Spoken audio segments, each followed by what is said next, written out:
Welcome to my new episode entitled All About Sound System by ER Works.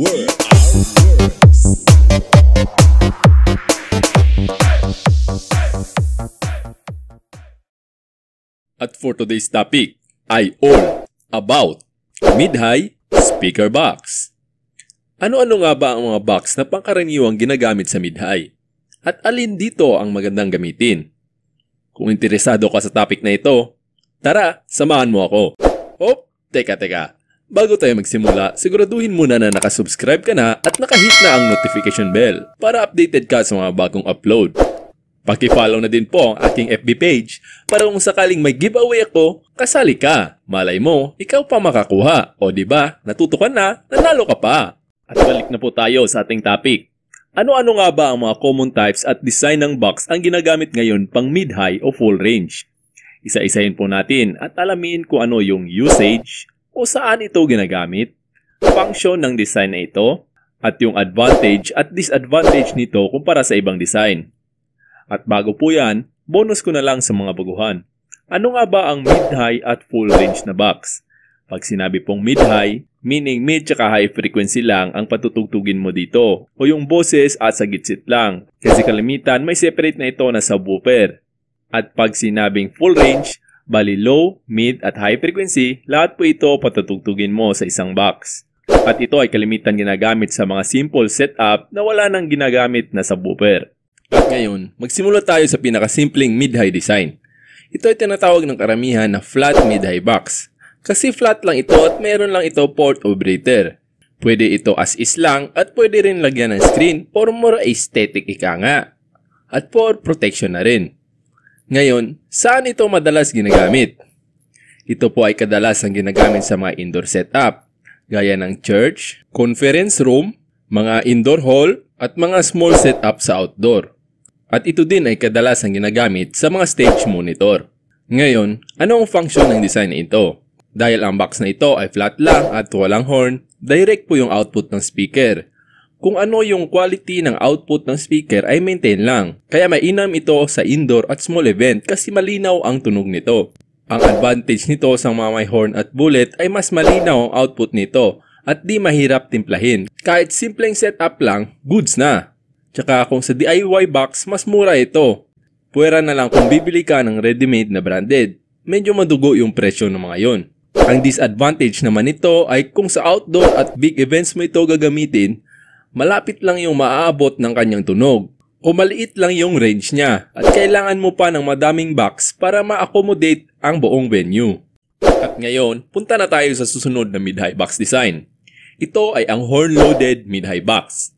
Kung makikita mo, dito sa diagram, yung speaker niya sa mid ay nakabaon at meron siyang horn sa harap ng speaker.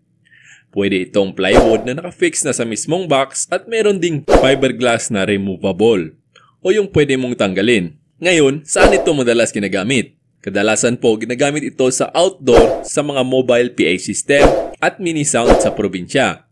Meron ding gumagamit nito sa Battle of the Sounds at ito po ay alternative sa bullet. At ngayon, ano naman ang function ng design ito? Kung ating babalikan yung diagram kanina, makikita nyo na may horn sa harap ng speaker. Ang function nito ay para ma-enhance at maging malawak ang reach ng speaker, which is more suitable sa outdoor venues. Punta naman tayo sa advantages nito.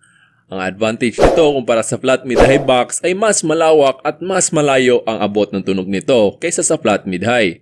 At mas mura ito kumpara sa bullet design, na hindi din naman papahuli sa palakasan ng boses sa Battle of the Sounds. Ang disadvantage naman ito ay medyo hindi maganda ang kanyang tunog pag sa indoor gagamitin, lalo na sa maliliit na space dahil sa kanyang horn na nabuboost o na-enhance masyado yung mid-frequency. Kaya parang masakit siya sa tenga pag sa indoor gagamitin at medyo mahirap din siya timplahin kaysa sa flat mid-high box. At dahil sa kanyang horn sa harap ng speaker, medyo challenging din ito gawin. At kadalasan, yung bukasan niya nasa likod na, doon ka na maglalagay ng speaker. Kaya medyo may kamahalan ito kumpara sa flat mid-high box. Break time muna mga insan! Mag-promote lang ako ng business. Brand new equipments at accessories ba ang hanap mo? Meron kami niyan. Good quality na, presyong kaibigan pa. Bumibili at nagbebenta din kami ng mga lumang gamit at electronics gadget. Baka may pinaglumaan kayo dyan at mga sirang kagamitan. Binibili din po namin yan.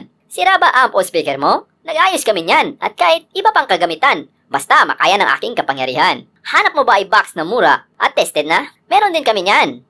Hanap mo ba affordable lights and sound? O may kulang ka na gamit, pwede kang mag-rent sa amin. Gumagawa din kami ng floater, voiceover, music remix, anthem, intro, at official battle music. Baka gusto mo pumogi sound mo. Gumagawa din kami ng logo, nameplate, tarpaulin, and stickers. Pati na customized virtual DJ skin, pampadagdag angas sa setup mo. Lahat po ng serbisyo namin ay siguradong sulit na, pasok pa sa bulsa, at ang mukha mo ay mapapangiti, hindi mapapangiwi. Haha. Kaya kung may nagustuhan kayo, PM lang ako sa aking FB account na naka-flash sa screen. At kung gusto mo COD nationwide, may shop din kami sa Shopee. Naka-flash din sa screen ngayon. Lagay ko na lang din yung link sa description. Salamat po. At ang susunod na mid-high box design sa ating listahan ay ang bullet o face plug box. Tulad ng horn-loaded mid-high box, nakalubog ang speaker at meron itong horn sa harap. Ang kahibaan lang nito, meron siyang face plug o bullet kung tawagin, na nakalagay sa harap ng speaker. Ngayon, saan ito madalas ginagamit? Madalas po itong ginagamit sa mga outdoor events sa mga open area at malalaking venue. At kadalasan makikita nyo din ito sa mga Battle of the Sounds. Ano naman ang function ng bullet? Ang function po ng design na ito ay para mas maging malayo at directed yung tapon ng tunog ng speaker. Ang advantage naman po nito ay mas malaki ang tunog at mas malayo ang tapon ng nakabulet kaysa sa horn-loaded at flat speaker box. Ang disadvantage lang nito ay mas mahal ito kasi sa additional niya na bullet at horn na kadalasan gawa sa fiberglass. At gaya sa horn-loaded na mid-high box, hindi rin gaanong maganda ang tunog nito pag sa indoor gagamitin. At lalo na sa maliliit na space dahil nabuboost o na-enhance masyado ang mid-frequency nito. At medyo mahirap din siya timplahin kaysa sa flat at sa horn-loaded mid-high box. At ito naman po ang bonus na mid-high o full-range speaker box. Ito po ay ang line array.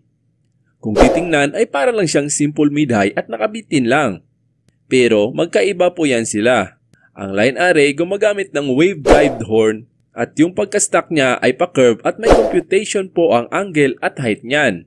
At ito po ay ang resulta ng masuring pag-aaral ng mga eksperto na siya namang nagbunga ng maganda, malinaw at malakas na tunog. At ito na ang kadalasan ginagamit sa mga dambuhalang events gaya ng mga concerts. Dahil di na kailangan ng sobrang daming speaker para ma-accommodate ang buong venue. Hindi gaya ng ginagamit noong unang panahon. Kaya binunus ko lang po ito kasi pili lang ang makakabili nito sa sobrang mahal nito. Lalo na sa mga branded at top of the line. O ngayon, alam mo na ang mga karaniwang klase ng mga mid-high o full-range boxes na ginagamit ngayon. Sana ay may natutunan ka. Sa susunod, gagawa ako ng actual video at pagko-compare ko yung tatlong boxes na yan. Abang-abang lang po sa mga susunod ko na upload.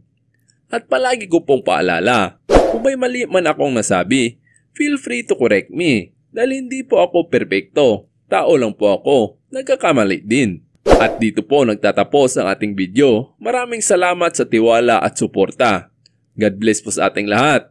At magkita na naman tayo sa susunod na episode ng All About Sound System by ER Works.